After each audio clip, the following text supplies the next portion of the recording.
পার্থের এই প্রচণ্ড গতিময় আর বাউন্সি উইকেটে টেস্ট ম্যাচটা যেভাবে শুরু হওয়ার কথা ছিল, এই প্রথম টেস্টটা ঠিক ওইভাবেই স্টার্ট হলো। আমার একটা জিনিস দেখে খুবই অবাক লাগলো যে অস্ট্রেলিয়ার টপ আর মিডল অর্ডারও ন্যূনতম প্রতিরোধটুকু গড়ে তুলতে পারলো না ভারতীয় পেস বোলারদের সামনে।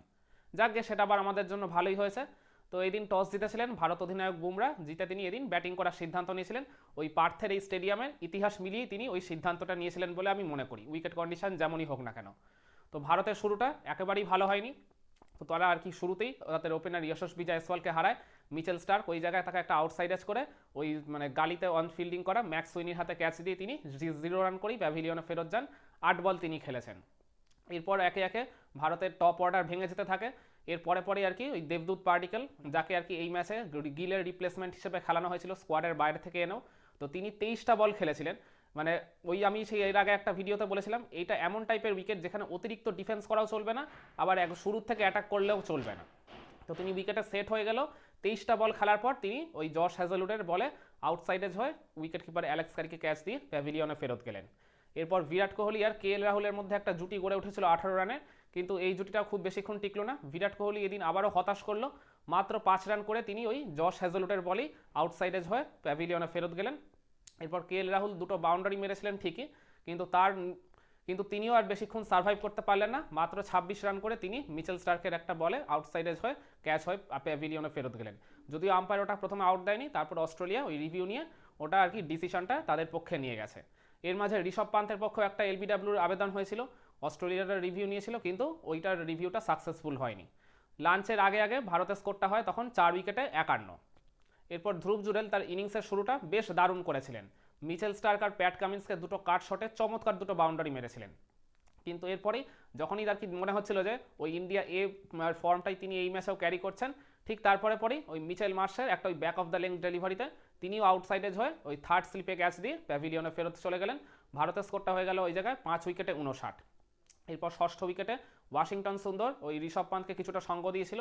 ঋষভ পান্ত নিজের মতো করে কিছুটা চেষ্টা করছিলেন তার যেরকম স্বভাব সিদ্ধ ভঙ্গিতে, কিন্তু তবুও মানে এই উইকেটটা এতটাই ট্রিকি, এতটাই ভয়ঙ্কর, যেখানে আর কি ব্যাটারদের পক্ষে মানে শট নেগোশিয়েট করাটাও আর কি যথেষ্ট কঠিন হয়ে যাচ্ছিল। তার উপর এটা ম্যাচের প্রথম দিন, উইকেটটা একেবারে তাজা রয়েছে।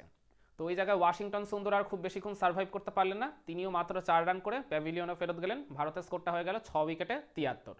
এরপর নীতিশ কুমার রেড্ডি আর ঋষভ পান্তের মধ্যেই সপ্তম উইকেটে 48 রানের একটা জুটি গড়ে ওঠে। নীতিশ কুমার রেড্ডি দেখলাম স্পিনটা তিনি খুব ভালো খেলছিলেন, নাথান লিওনকে খুব ভালো মতো কয়েকটা শট নেগোশিয়েট করছিলেন। তারপরেই দেখলাম নাথান লিওনকে অ্যাটাক থেকে সরিয়ে দিল প্যাট কামিন্স, তখন আর কি শুধু তারা পেস দিয়ে অ্যাটাক করছিল। আবার ওইদিকে ঋষভ পান্ত তিনি আবার ডাকাবুকো কিছু শট খেলছিলেন স্টেপ আউট করে ডাউন দ্য উইকেটে এসে বা আউটসাইডে হয়ে ওই থার্ড ম্যানের দিকে চলে যাচ্ছিল, তিনি কোনো কেয়ার করছিলেন না। মানে তিনি এরকমই আর কি ফ্রি লাইসেন্স নিয়ে খেলছিলেন, রান এলে আসবে উইকেট গেলে যাবে। এরপর এই দুজনের জুটির উপর ভর করে ভারত 100 রানের গন্ডি টপকে যায়।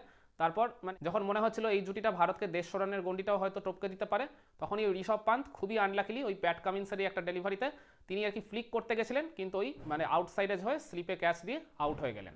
ভারতের স্কোরটা হয়ে গেল 7 উইকেটে 121। এরপর হর্ষিত রানা একটা বাউন্ডারি মেরেছিলেন ঠিকই, কিন্তু তিনিও আর বেশিক্ষণ টিকতে পারলেন না। তার মানে 7 রান করে তিনিও প্যাভিলিয়নে ফেরত গেলেন। এরপর জসপ্রীত বুমরা একটা ছক্কা মেরেছিলেন, মানে যদিও ওটা আর কি লিডিং এজ হয়েছিল, তারপরেও তো ছক্কা হয়েছিল। তো নীতিশ রেড্ডি আর জসপ্রীত বুমরার মধ্যে ওই নবম উইকেটে 16 রানের একটা জুটি গড়ে উঠেছিল। তো সেটাও আর খুব বেশি বড় হলো না, জসপ্রীত বুমরা ওই একইভাবে উইকেটের পেছনে ক্যাচ দিয়ে আউট হয়ে গেলেন। এরপর লাস্ট উইকেটে নীতিশ রেড্ডি যতটা দ্রুত সম্ভব রান করার তিনি চেষ্টা করছিলেন, একটা বাউন্ডারিও তিনি মেরে ফেলেছিলেন, ওই জায়গায় তিনি একটা ক্যাচ দিয়ে লাইফও পেয়ে গেছিলেন, কিন্তু তারপরেও নিজের ইনিংসটাকে বা ভারতের দলগত স্কোরটাকে খুব বেশি বড় করতে পারলেন না। নিজের ব্যক্তিগত 41 রানের মাথায় আউট হলেন, আর ভারত ওই জায়গায় 150 রানে অল আউট হয়ে গেল। ঋষভ পান্ত 37 রানের একটা নক খেলেছেন, মানে অন্যান্য ব্যাটারদের যা অবস্থা তার তুলনায় এইটাকে অনেক বেটার ইনিংসই বলা চলে। তো এর জবাব দিতে নামে অস্ট্রেলিয়ার 2 ওপেনার ওই নাথান ম্যাকসুইনি আর কুসমান খোয়াজা দারুণ স্টার্ট করেছিল। তারা প্রথম 2-3 ওভারের মধ্যেই দুটো বাউন্ডারি মেরে ফেলেছিল, 14 রান উঠেও গেছিল তাদের ওপেনিং জুটিতে। তারপর থার্ড ওভারে ভারত অধিনায়ক জসপ্রীত বুমরা অ্যাটাকে এসে তিনি তুলে নেন ওই নাথান ম্যাকসুইনির উইকেটটা, একটা চমৎকার ডেলিভারিতে তাকে এলবিডব্লিউর ফাঁদে ফেলে প্যাভিলিয়নে ফেরত পাঠান। এরপর আরেক ওপেনার উসমান খোয়াজার উইকেটটাও তুলে নেন এই বুমরাই। তারপর অস্ট্রেলিয়ার সবচেয়ে বড় ব্যাটার স্টিভ স্মিথ, মানে তিনি তো খুবই সারপ্রাইজ দিয়েছেন এই ম্যাচে, মানে তার দিকে আর কি তাকিয়েছিল অস্ট্রেলিয়া একটা বড় ইনিংস খেলবেন বলে, কিন্তু ওই জসপ্রীত বুমরার ওই একটা স্কিডি টাইপের ডেলিভারিতে মানে তিনি আবার একটু অ্যাক্রস চলে এসেছিলেন, তো ওই বলটা আর কি একটু ইনকামিং হয়ে গেছিলো, ওই জায়গাটাতেই স্টিভ স্মিথ পুরোপুরি বিট হয়ে একদম প্যাডে গিয়ে তার বল লাগে, ফলে এলবিডব্লিউ শিকার হয়ে তিনিও প্যাভিলিয়নে ফেরত চলে যান। অস্ট্রেলিয়া স্কোরটা হয়ে গেল 3 উইকেটে 19। এরপর ক্রিজে ট্রাভিস হেড এসে তিনি তার স্বভাবসিদ্ধ ভঙ্গিতে চালিয়ে খেলতে শুরু করে দিয়েছিলেন, দুটো বাউন্ডারি মেরেও ফেলেছিলেন, কিন্তু ওই জায়গায় নিজের ইনিংসটাকে তিনি খুব বেশি বড় করতে পারলেন না। ভারতের ডেবিউট্যান্ট হর্ষিত রানা তার উইকেটটা ওই জায়গায় তুলে নেন চমৎকার একটা আউটগোয়িং ডেলিভারিতে, একদম লাস্ট মোমেন্টের একটা আর কি মুভমেন্টে ওই জায়গায় ট্রাভিস হেডকে বোল্ড করে দেন এই হর্ষিত রানা। তো অস্ট্রেলিয়া স্কোরটা হয়ে যায় 31-4 আর ট্রাভিস হেড 11 রান করে প্যাভিলিয়নে ফেরত গেলেন। এরপর সিরাজ অ্যাটাকে এসে তিনি মিচেল মার্শের উইকেটটা তুলে নেন, ওই আউটসাইড এজ হয়ে তিনি ওই ঋষভ পান্তকে ক্যাচ দিয়ে প্যাভিলিয়নে ফেরত গেছেন। এর ঠিক পরেই এর ঠিক 2-1 ওভারের মধ্যেই অস্ট্রেলিয়ার আরেক সেট ব্যাটার মার্নাস লাবুশানের উইকেটটাও তিনি তুলে নেন। একটা চমৎকার ইনকামিং ডেলিভারিতে মার্নাস লাবুশানকে ওই জায়গাটায় এলবিডব্লিউ করেন এই সিরাজ। যদিও আর কি লাবুশান ওটাকে রিভিউতে পাঠিয়েছিলেন কিন্তু কোনো লাভ হয়নি। লাবুশান ওই জায়গায় অনেকটা কিন্তু ক্রিজে সেট হয়ে গেছিলেন, 52টা বল তিনি ফেস করেও ফেলেছিলেন কিন্তু করেছেন মাত্র 2 রান। তো 6 উইকেট হারিয়ে অস্ট্রেলিয়া তখন প্রবল চাপের মধ্যে ঢুকছে। তার ঠিক 2-3 ওভার পরেই জাসপ্রীত বুমরা এই দিনের শেষ স্পেলে অ্যাটাকে এসে তিনি তুলে নেন অস্ট্রেলিয়ার ক্যাপ্টেন প্যাট কামিন্সের উইকেটটা। প্যাট কামিন্সও খুবই আনলাকি, তিনি আর কি বোলারদের মধ্যে একটু ভালো ব্যাটিং করতে পারেন কিন্তু তাকেও আর কি বেশিক্ষণ টিকতে দিলেন না ওই জাসপ্রীত বুমরা। 7 উইকেটে অস্ট্রেলিয়া স্কোরটা হয়ে যায় ওই জায়গাটায় 59। এরপর অ্যালেক্স ক্যারি কিছুটা চালিয়ে খেলেছেন, তিনি আর কি নিজের স্বভাবসিদ্ধ ভঙ্গিতে ব্যাটিং করেছেন, 3টা বাউন্ডারিও মেরে ফেলেছেন, আর অপরদিকে মিচেল স্টার্কও একটা বাউন্ডারি মেরেছেন। তো তাদের জুটিটা এখনও পর্যন্ত 8 রানে অপরাজিত রয়েছে। তো দিন শেষে অস্ট্রেলিয়া 7 উইকেট হারিয়ে তুলেছে 67 রান, এখনও ভারতের থেকে তারা 83 রানে পিছিয়ে রয়েছে প্রথম ইনিংসে।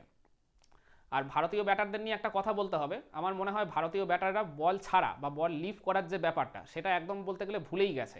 এটাও যে খেলারই একটা অঙ্গ, মানে মানে কোনো দিক থেকেই দেখে মনে হলো না। মানে উইকেটটা হয়তো ট্রিকি ছিল কিন্তু আপনি খেয়াল করে দেখবেন ভারতের ওই নীতিশ কুমার রেড্ডি ছাড়া বাকি সব ব্যাটারই উইকেটের পিছনেই আউট হয়েছেন, হয় তারা আর কি স্লিপে ক্যাচ দিয়েছেন, না হলে উইকেট কিপারকে, না হলে গালিতে। এইগুলো তো বলতে গেলে ব্যাটাররা নিজেদের দোষেই, ওই বল ঠিকমতো লিভ না করার জন্য, জাজমেন্টটা ঠিকমতো না দেওয়ার জন্যই নিজেদের দোষেই আউটসাইড এজগুলো হয় বা লিডিং এজ হয়ে উইকেটগুলো ছুড়ে দিয়ে এসছেন। এবার আপনাদের মনে প্রশ্ন আসতেই পারে, তাহলে প্রথম দিনের খেলার মোমেন্ট অফ দ্য ডে আপনি কোনটাকে বলবেন? আজকে আমার কাছে মোমেন্ট অফ দ্য ডে হচ্ছে ওই অস্ট্রেলিয়ার ওপেনাররা যখন একসময় 14 রান তুলে ফেলেছিল বিনা উইকেটে, তারপর অল অফ আ সাডেন তার পরবর্তী 3-4 ওভারের মধ্যেই তাদের স্কোরটা হয়ে গেল 3 উইকেটে 19। ওই জায়গায় অস্ট্রেলিয়ার 2 ওপেনার ওই ম্যাক্স সুইনি আর উসমান খ্বাজা আর তার সাথে স্টিভেন স্মিথ, এই 3টা বড় বড় উইকেট তুলে নিয়েছিলেন ভারত অধিনায়ক জাসপ্রীত বুমরা। ওই যে মানে শুরুতেই তিনি অ্যাটাকটা করলেন অস্ট্রেলিয়ার আর কি শিবিরে, ওই আঘাতটাই আর কি অস্ট্রেলিয়া দিন শেষে আর কি ঠিকমতো সামলে উঠতে পারেনি, ফলে তাদের middle order, lower middle order একেবারে গুড়িয়ে গেছে। তো আমার কাছে এটাই মনে হয় প্রথম দিনের খেলার মোমেন্ট অফ দ্য ডে। তো আপনারাও কি পার্থ টেস্টের প্রথম দিনের মোমেন্ট অফ দ্য ডে নিয়ে আমার সাথে একমত, নাকি আপনাদের কাছে প্রথম দিনের মোমেন্ট অফ দ্য ডে ভিন্ন কিছু? কমেন্ট করে আপনার মতামতটা জানাবেন নাকি।